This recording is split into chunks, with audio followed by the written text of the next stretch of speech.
On the 22nd of February 2011, we were having a board meeting of the Prostate Cancer Foundation in the Ibis Hotel in Cashel Street. So some members of the board well remember that day.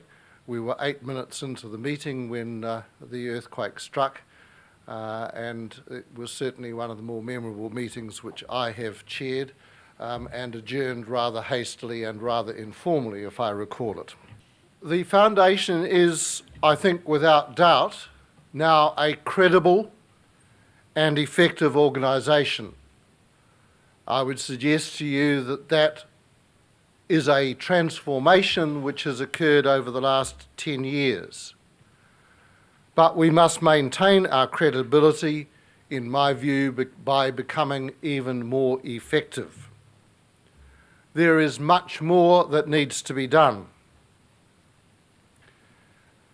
Actor Michael Douglas is a cancer survivor, not prostate cancer, but he said something that I came across just in the last few days which really speaks to me and to which I suggest you will all relate. Cancer did not bring me to my knees. It brought me to my feet. And that is a really, really positive message. And the people who become involved in the Prostate Cancer Foundation are getting to their feet and saying, this is a disease which we can overcome, which we can deal to, and which we feel passionately other people can face and can deal to. I'm not going to ask you all to get to your feet to indicate whether you agree with that particular message, but I think it is a very powerful one. My annual report, which many of you will have, I hope, read, summarises where we are, but it also identifies some issues we have yet to deal with.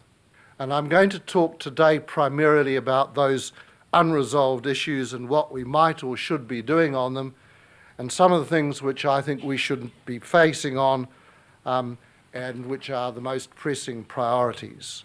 My 2015 wish list included the awareness program supported by the Ministry of Health and primary care health professionals.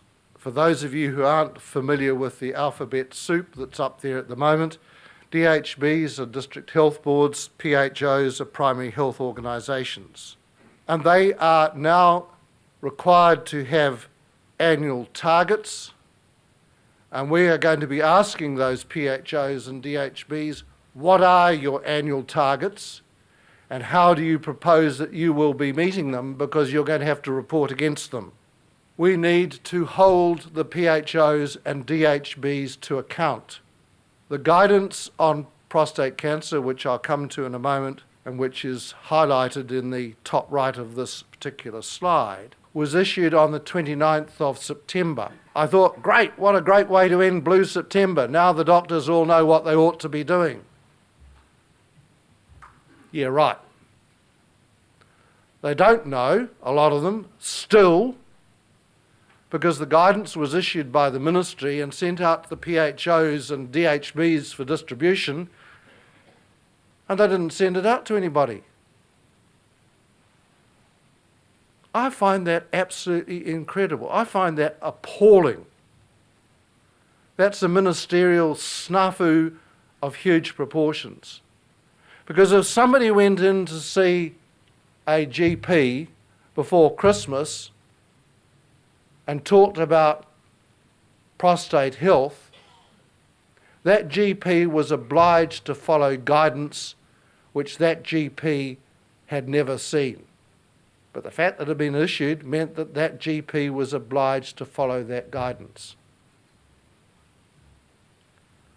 So we need nationally and through our support groups to start making a nuisance of ourselves.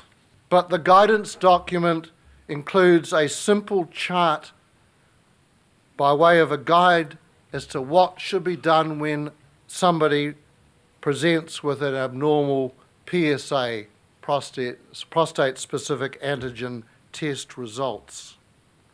That full guidance document has been on our website and on the Ministry's website since last year. Most of you know this, but I'm going to remind you because it's important. If you leave looking at your prostate health, men, women, if you leave getting your spouse, partner, son, father, grandfather to wait until they've got symptoms, very frequently that will be too late. And that's the simple reality.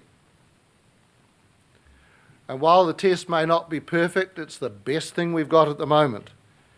And we need to really ram those messages home. So my view is that the guidance document is a blueprint which tells GPs what they ought to be doing and when they ought to be doing it. It is very carefully worded. It obliges GPs to do something when men present and express concerns about their prostate. Now, that to me gives the GPs a cop-out, because they can say, oh, well, he asked about his prostate health. I personally don't believe in PSA tests. Didn't have symptoms.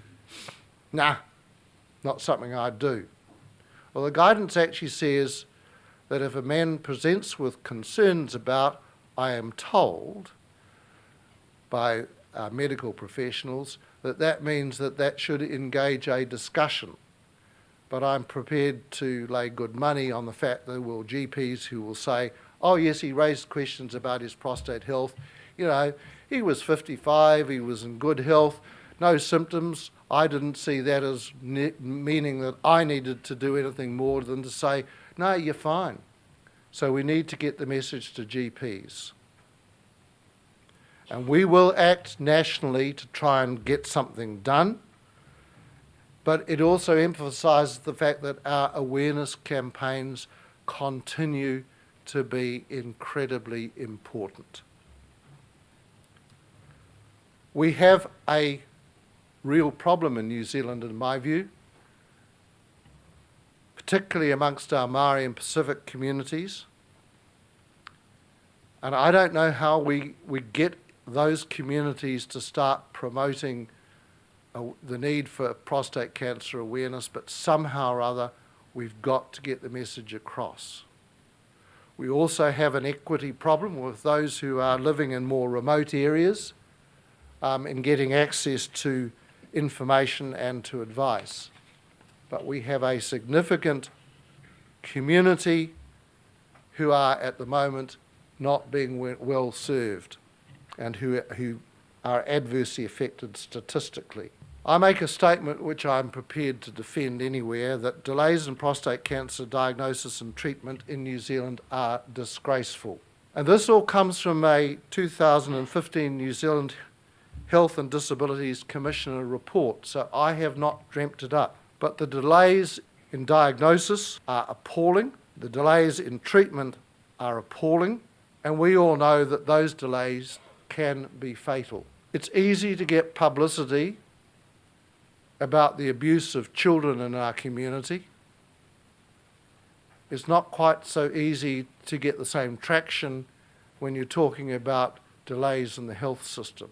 You know, I think it's appalling that women with breast cancer or somebody presenting with skin cancer can have 5 months delay before they get treated. But delays of 13 months for prostate cancer, that's almost 3 times as bad. Why? I don't have the answer to that one. But if the Health and Disability Commissioner has reported it, I've got to assume that that's correct. So what I am seeking to convey is that we as a foundation have an important role to ensure that those delays are reduced. I've already referred to the inequalities and inequities. And the information that's on that slide, again, has not been dreamt up by me or by anybody else in the foundation. It is confirmed in 2014 Midlands prostate cancer study reports. For those of you who don't know, Midlands area is basically the Waikato and the surrounding DHBs. And we must continue to press for an end to those inequalities. God bless our Australian friends. They undertake research which is really fascinating. And the information in that slide comes from 2 articles published this year in the European Journal of Cancer Care, which are derived from 2 reports which were research which was done by the Prostate Cancer Foundation Australia. This is Australian information, and we all know the Australians are somewhat different from us. Sorry, Jim and Anthony and Sarah. But I have no reason to believe that this information would be any different if the survey was done in New Zealand. 82% of men post-diagnosis with prostate cancer reported unmet supportive care needs. And I've given you the statistics there of the types of needs that were unmet. Now that is an indictment on our system.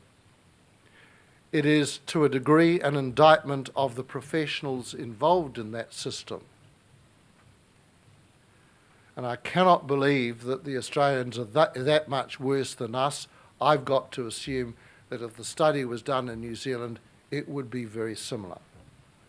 I accept that there will be a number of Australian men who are included in that survey who would live in far more remote areas than exist in New Zealand.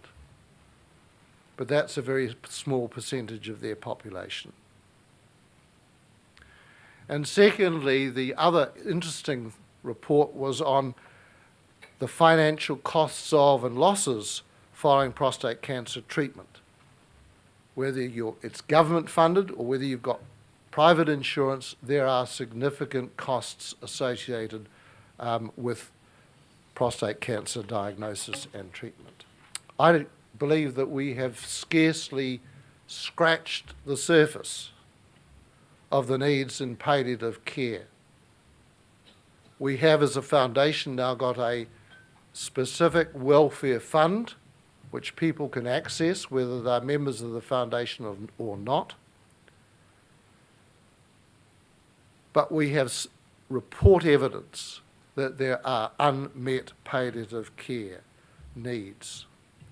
The Ministry, to its credit, is undertaking a review of this at the moment, and the AQUIP program, which is the Awareness and Quality Improvement Program for Prostate Cancer, recognises, and I quote, that providing appropriate and effective palliative care is important for the quality of life of men with metastatic prostate cancer. That is a bold statement, but support group coordinators around the country and our national office are dealing with those people on a regular basis. The Midlands Cancer final report for the management of metastatic prostate cancer in 2014 identified major deficiencies. It's now 2016 and we're still waiting. And I accept that these things take time. But the government's review will report to the Minister of Health, and we will be taking a very close interest in what that report said. So I've subtitled this introduction to you as a call to arms. We may have achieved an awful lot. We may have been involved in making things better, but we cannot bask in a sense of achievement and think that there's nothing else to be done, because there is so much more that still needs doing. And we must hold the government and the ministry to account to deliver what the AQUIP program promises, including better access to good quality primary care, easier access to treatment, better post-treatment care, and more palliative care. We have the guidance document.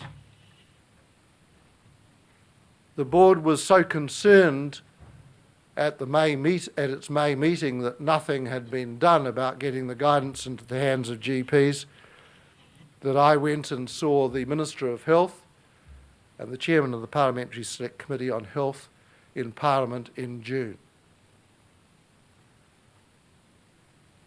I have to say I was pleasantly surprised that my approach was accepted in the spirit in which it was intended. But the ministry, in my view, dropped the ball. It's also a lesson to me as a member of the working group for the AQUIP program. When we're told something's going to happen, I'm no longer going to make assumptions that the logical things that I think are going to occur will occur. I'm going to want to know, okay, this is going to happen. How are you going to disseminate it? How is it going to happen in practice? Because if we leave it to the ministry, it might take years for things to happen. Blue September's coming up. We're going to continue to press for awareness. We're going to continue to support men and their families. We're going to support research and training, and you're going to hear later today from a physiotherapist who went on a study grant to Australia and has become passionate about the subject that she's going to be talking about. And we are going to ensure that the government, the ministry and the medical profession meet their commitments. We need a committed membership. We have it. We need competent and committed board members. We have that. We have fantastic staff in our head office. We have supportive sponsors and ambassadors, and in my view, we have all those needs covered to ensure that things happen. Just watch the space.